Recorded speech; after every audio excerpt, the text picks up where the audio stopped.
Welcome to this very special edition of the KAJ, of the Author's Voice with KAJ, a show where we explore the stories behind the stories. Here we dive into the worlds created by authors, discover their inspirations, and ensure that you walk away enriched and inspired.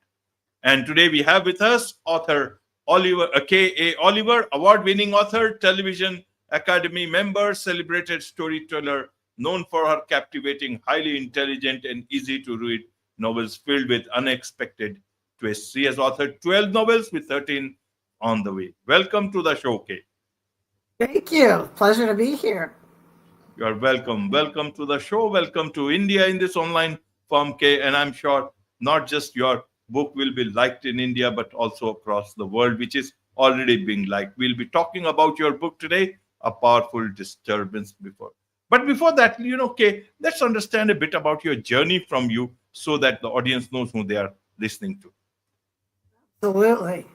I started my creative career, I guess you could call it, working in Hollywood. I got a degree in communications, radio, TV, film. Went to work in Hollywood, creating movies and screenplays and marketing of movies and all the good stuff that went with movies. You go into a store and buy all that consumer products. Did that around the world and internationally. And when I wrote my screenplays, they had strong female characters. I like that. And I could relate to that. But in Hollywood, I was told, they're not really marketable. So eventually I took the leap and decided to try writing my own books instead of screenplays, which is, in a sense, easier with regards to how it flows when you're writing. And my first book, Disturbed Tombs, got me 4 awards. So I thought I'm on the right path. So that's where my background comes from. I'm by the pants, so they call us pantsers. I don't plot out everything, but I think I do in my head because I'm used to editing short films or larger films, and I can see the whole story in my head. So maybe I do it up there instead of on paper. But so that's what I absolutely have loved writing. Absolutely. And now coming to this book of yours, because you have written not just 1 or 2, 12 novels, 13th on the way. So how did that happen? Just full-fledged into writing, and then we'll come to the latest book of yours. Okay. Well, like I said, I started with my first book, which actually came from a question I have. I think I discussed this with you before. Why do we, exhume every grave that we find in Sudan or Egypt, and our personal graveyards are sacred? And that's where the story idea came for that book, to understand that in my fictional world. And then I went on to write a Sisters in Cold Blood, a husband and wife team that become private investigators because they find a 1909 letter in their house that they get, that was left for them, and they go to refurbish the house and this letter falls out. And the wife feels compelled to try to find out what happened to these women because the letter is a confession letter from a 1909 serial killer that nobody knew about. So, and then from there, my fans kept saying, "Oh, I really love these couples that you have in your books." Both of those have couples. Not all my books have couples. And so that is why I continued writing more series in both of those books. So I have more Dr. Kelly Worthy, which is the Disturbed Tombs. And this book is the 4th book in that series. Okay. And then I have the Shaw's investigation series, which has 3 books written right now, and I'm working on book 4. The other books, one is inspired by true story. I heard this little news blurb at the end of a newscast and said, "Oh, I have to tell the story," and I tried to find it on the internet and it was nowhere. So I said, I have to tell the story. So that's my book, Road to Elysium. That one has won 10 awards. So it and being discussed with some producers about making it into a movie. Who knows? I might end up back in Hollywood. So anyway, then I have some other stragglers. I have Ice Cream Moments, and I tried my hand at a couple of romance novels, but I found that they ended up being more action-packed with a little bit of romance at the end when the couple comes together. But I really like books that I have to research. Absolutely. And what about this book, A Powerful Disturbance? Means the cover itself looks very, very powerful, enchanting. Tell us a bit about this book. What's the story behind this particular story and the book itself? Well, there are there's several, but there are two very well leaders that died a century ago. And but they're not at rest. So this is book 4 of the Disturbed Tombs, Dr. Kelly Worthy series. And the two leaders, Bolivar and Santana, are still fighting. They were friends at one point. They fought side by side. And then later on in life, as they were trying to free the South American countries, before we had Venezuela and Ecuador and Colombia, these men were trying to free the Americas, the South Americas, and somewhere down the line, when they went to divide up who should be in charge of what or how they should do it, they became enemies. And in this book, their spirits are still around battling, and Callie Worthy and her team has to help put them at peace.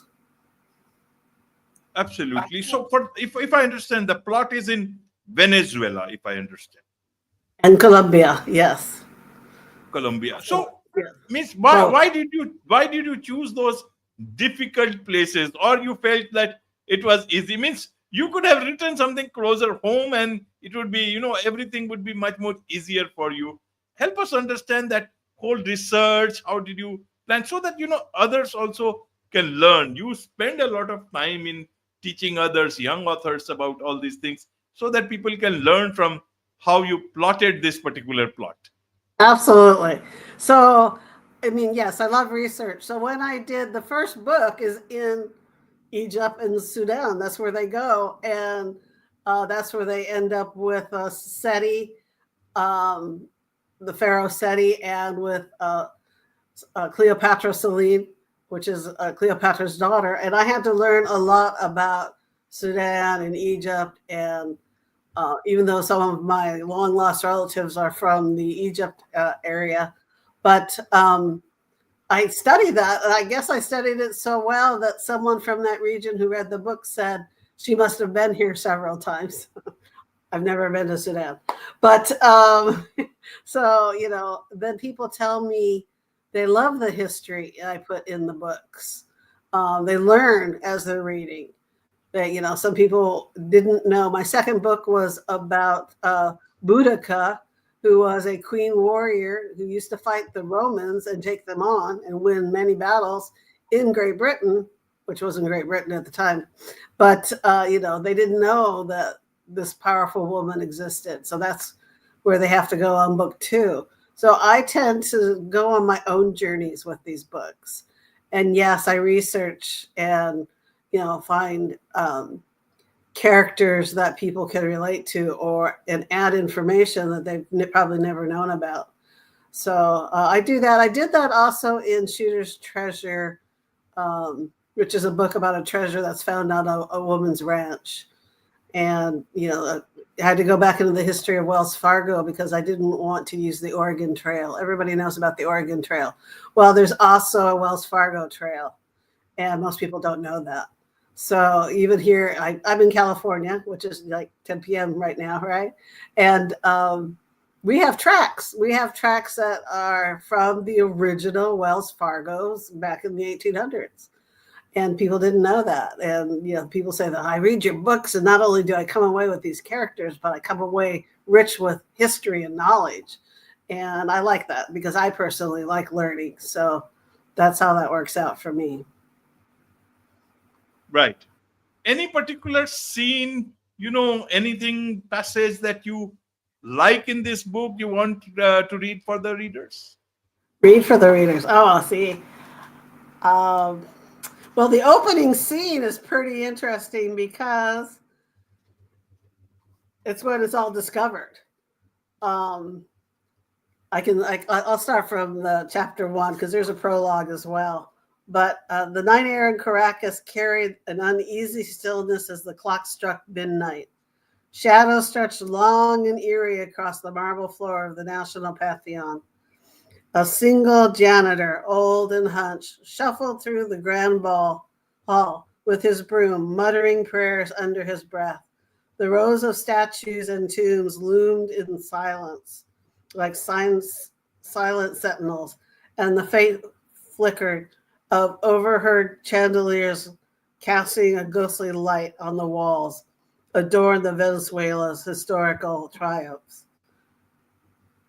In the far corner of the hall, a faint hum begins to resonate.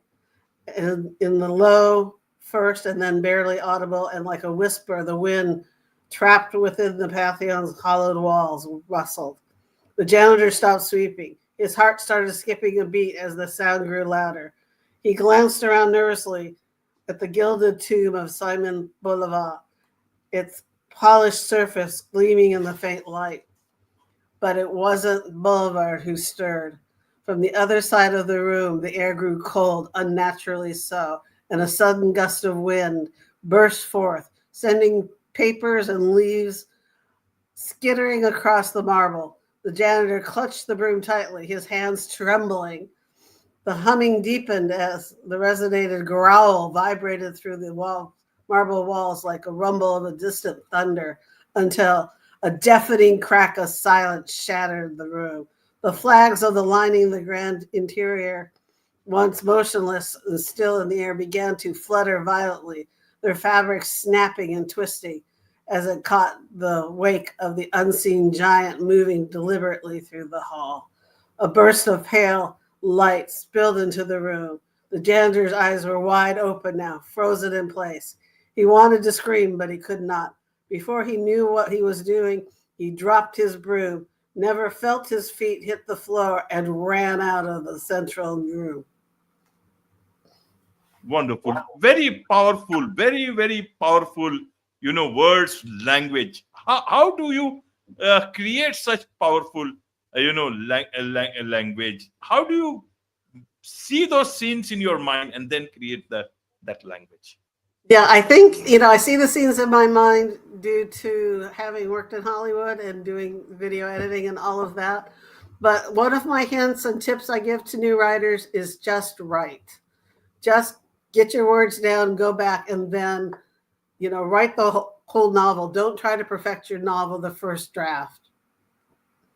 Novels are made in editing stages, and that's where you start adding in the more powerful descriptive words, how you see it. You can always go back and edit. Don't waste your time trying to perfect it at the beginning because it's a live animal. You can move chapters around. You can do whatever you want as the writer. You got the power of the keyboard. So that's what I tell the students to sit down and just write your first draft of it. Don't worry about perfection. Don't worry about grammar. Don't worry about, having a polished thing when you first write. You'll never get it done if you do that. So most of I go back and reread things and go, it needs a little power here. It needs a little poof here. This needs more sensitivity. And, and I add that in after the fact. Absolutely. What was the most challenging part of writing this book? Learning about the differences. I needed to find characters that were exhumed at one point to make my books continue. And my girlfriend came up with the Bolivar as a strong figure. And when I looked into that, he'd been exhumed. And then when I looked at his doing my research, his arch enemy later on in life, I found out he was exhumed. So I'm like, well, here's my book. So you have to have in this series, it's like a paranormal. They do use a spirit box, which paranormal investigators use, but they have a stronger connection because they actually have part of the body of the person they're communicating with, and that's why they can communicate so clearly. And the first book, they used, Seti and Celine to find out more about Egyptian and the tombs and everything that was there at their time in their life, because they learned how to communicate with each other. Absolutely, Kay. So what do you want your readers of this book? What insights, what message that you want them to take away from this book? That that we should honor people's peace. We should honor their peace for definite, but to know that having a lot of hatred in your life can cause problems even after, and that the polar opposite of that is the relationship between Callie and her husband, which is a powerful relationship with love, respect, and understanding of each other. So you have the balance within that book. Absolutely. So there's so much to learn now. 13 books, 13. What is the 13th book? Or is this the 13th book? Or anything more in the pipeline?